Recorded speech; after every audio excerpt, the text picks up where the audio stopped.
Good morning, everyone. Happy Saturday. Welcome back to my channel. Here's your fourth stimulus check update, fourth stimulus package update, and daily news report.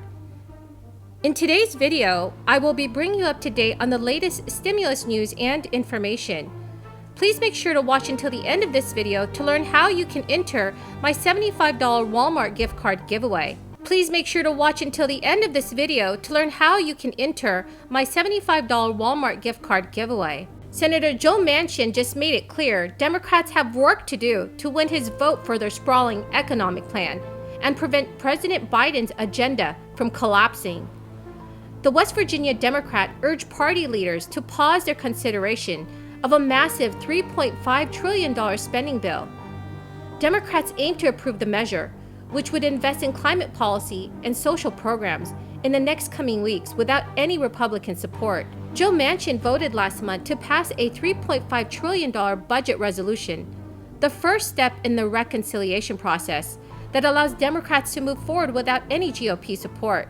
At that time, he and Democratic Senator Kyrsten Sinema signaled that they would oppose the final bill unless the price tag was slashed. Joe Manchin went even a step further in calling for a strategic pause and moving forward with the plan. Manchin stated, "I, for one, won't support a $3.5 trillion bill or anywhere near that level of additional spending without greater clarity about why Congress chooses to ignore the serious effects inflation and debt have on the existing government programs." The senator also did not rule out voting for a smaller bill. He ended the piece noting that by placing a strategic pause in the budgetary proposal, by significantly reducing the size of any possible reconciliation bill to only what America can afford and needs to spend, we can and will build a better and stronger nation for all our families. After Manchin pushed for a delay in passing the budget bill, Senate Budget Committee Chairman Bernie Sanders called the plan to fight climate change and expand the social safety net.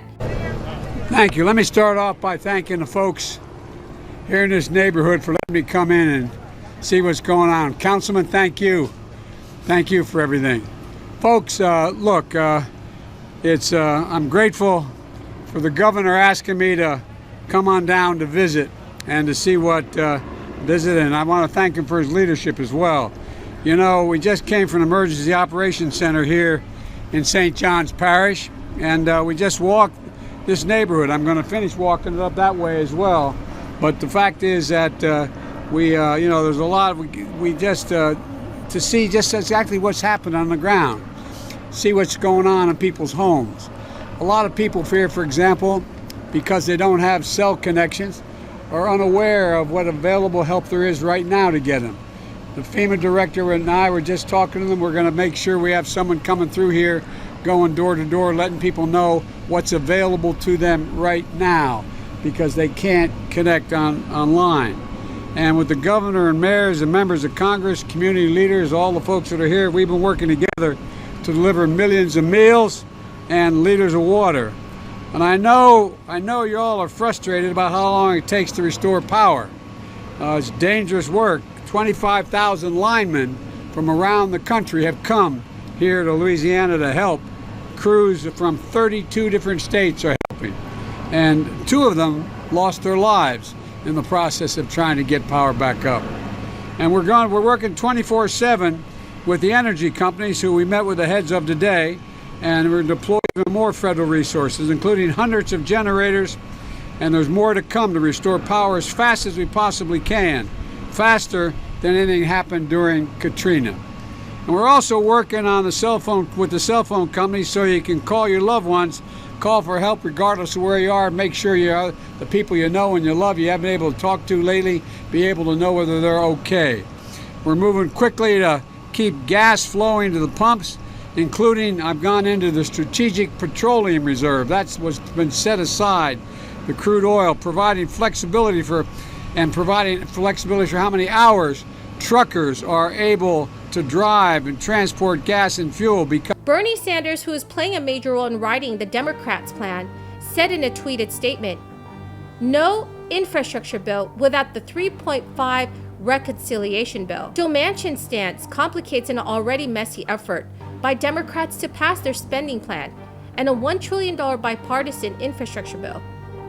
If Senate Majority Leader Chuck Schumer loses Manchin's vote or any member of his caucus, the legislation will fail. Meanwhile, efforts to appease Joe Manchin could run afoul of progressives in the House, who want their party to spend more than $3.5 trillion to combat the climate crisis and boost the social safety net. House Speaker Nancy Pelosi can lose no more than 3 Democratic votes for the plan.